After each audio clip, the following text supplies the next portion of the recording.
All right, NBA fans, hit that big red button and subscribe if you haven't already. If you guys want non-stop NBA coverage, not just around the draft, which is already over, or free agency, which is winding down, but also trades, because trades are going to be a constant factor around the NBA because the offseason is wild. If you haven't already, hit that big red button and subscribe today. All right, let's discuss then the top NBA free agents left. A significant name at number one, Jimmy. Anthony Davis of the Los Angeles Lakers. I expect him to sign sooner rather than later, and we know he's going to be back in Los Angeles. The question for him is just how long is it going to be that he gets signed for the Lakers? Is it going to be a 1+1? Is it going to be a 2+1? Is it going to be a 3+1? Is it going to be a full 4-year deal? That's a lot of math. We're not sure. Yeah, exactly. But Anthony Davis will be back with the Lakers. Let's talk Brandon Ingram then, who we kind of thought was going to be a very quick max extension player, and it's been a little bit quiet since then. Yeah, I haven't heard a peep about him going back to New Orleans. Now, I still expect it to happen. He's going to get a max offer from whatever team wants to sign him, and New Orleans is just going to match that because they have the money to do it. Look, I like Brandon Ingram. I think you bring him back and you roll with him, Zion Williamson, and Steven Adams. That's a fun New Orleans team. They have a lot of moves to be made, and he's a big part of it.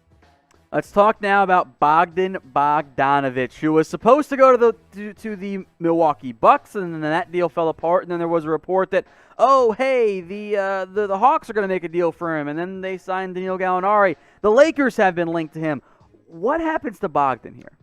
I genuinely have no idea. He wants $18 million a year. We'll see if that happens. I think wherever he ends up going, because there's no team really with the kind of cap space to give him the money he wants. It's going to have to be a sign and trade, so Sacramento will get something for when he ends up leaving. But I think he's definitely gone. I don't think there's any way he returns to Sacramento at this point. He's not going to Milwaukee. Maybe he goes to Atlanta, but now Atlanta's full on guards, and they have a lot of wings too.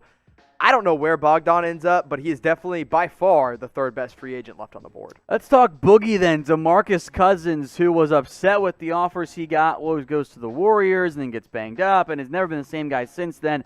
Where does he end up? I assume it's going to be a cheap contract in the end. Yeah, I think you got to give him just the minimum contract and hope that it works out. I actually really like the fit of him going to Toronto if they end up losing Marc Gasol and Serge Ibaka, as they already have, as Serge went to the Los Angeles Clippers.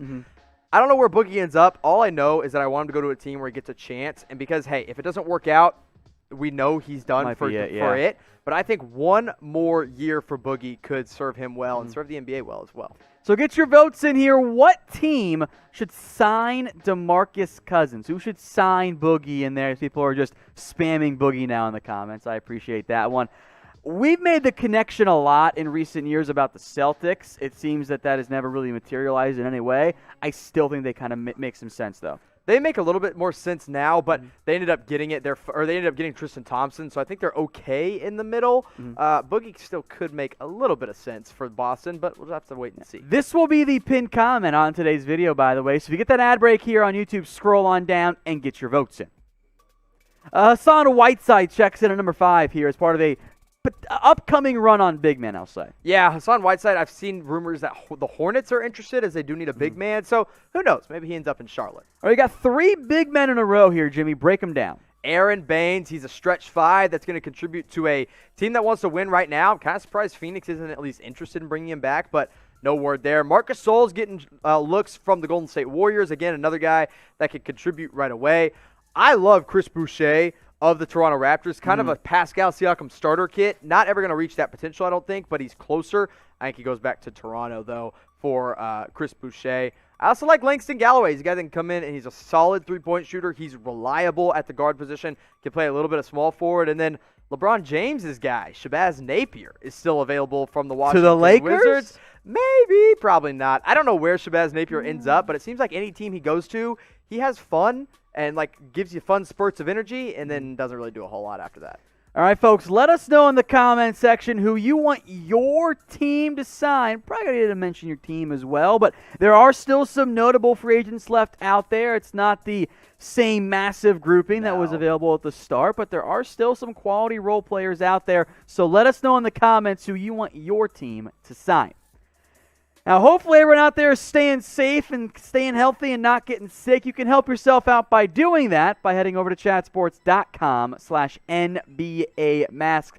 Face coverings are up to 30% off. A massive amount of variety here, Jimmy. Both colors and schemes and fonts, and even the packs available. They go up to 4 packs, too. Yeah, so go to chetsports.com/NBA mask. The season literally starts one month from today. We're at the 1 month mark. So go get yourself a mask, because if we're able to go to games, you're going to have to wear one of these masks. So might as well get one that you want to wear and rep your favorite team.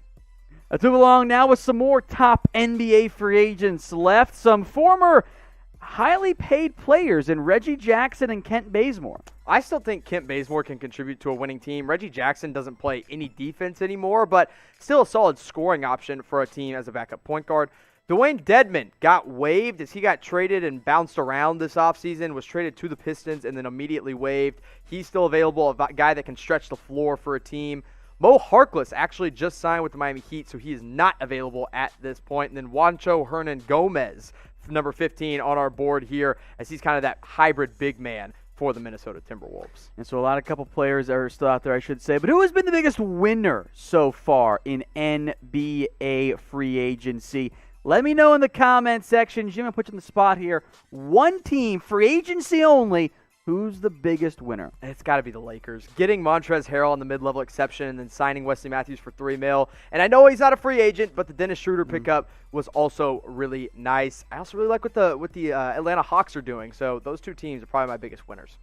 Let's move along now with some more top free agents left. Alex Len, Markieff Morris, Harry Giles, Austin Rivers, and Emmanuel Mudiay here. Break down some of these players for me, Jimmy. Alex Len is kind of your more traditional big man that can play out to the mid-range. We'll see if he ends up getting a deal this offseason. Markieff Morris and the Lakers have some mutual interest. We'll see if he returns.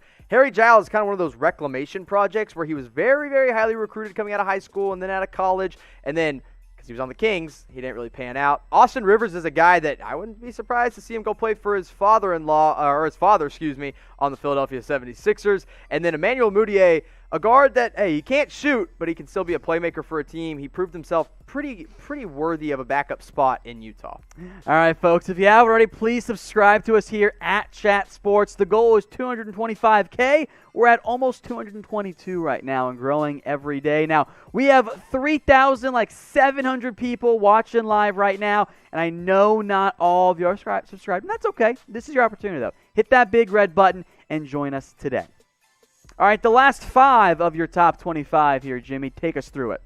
Look, Willie Cauley-Stein didn't really get a big opportunity in Dallas because he missed a lot of time with a little bit of injury, and then he had the birth of his child. So I still think he can contribute at a high level as a pick-and-roll kind of guy.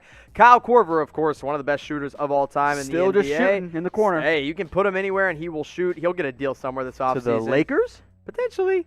Torrey Craig is an elite defender, and he just actually got his qualifying offer rescinded, so he's back to being an unrestricted free agent. Denver ran out of space. Yeah, and then Nicholas Batum, a guy that wasn't supposed to be available, but here he is, as he had a $27 million deal, and then the Hornets went out and waived him after signing Gordon Hayward for $120 million. Because they needed money. There's going to be some team, some contender that picks up Nicholas Batum, and he comes in and probably puts up, honestly, 12 points per game, and he's a solid defender at this point. And then, look, my guy, Yogi Ferrell at the end there. He was buried in Sacramento. Now I think he goes to a team and can still kind of play that small point guard role, coming off the bench and giving you those spurts of energy that he needs. I like Yogi. Someone go sign him, you cowards. He can be a 15th man for you. I'd make him my 12th man.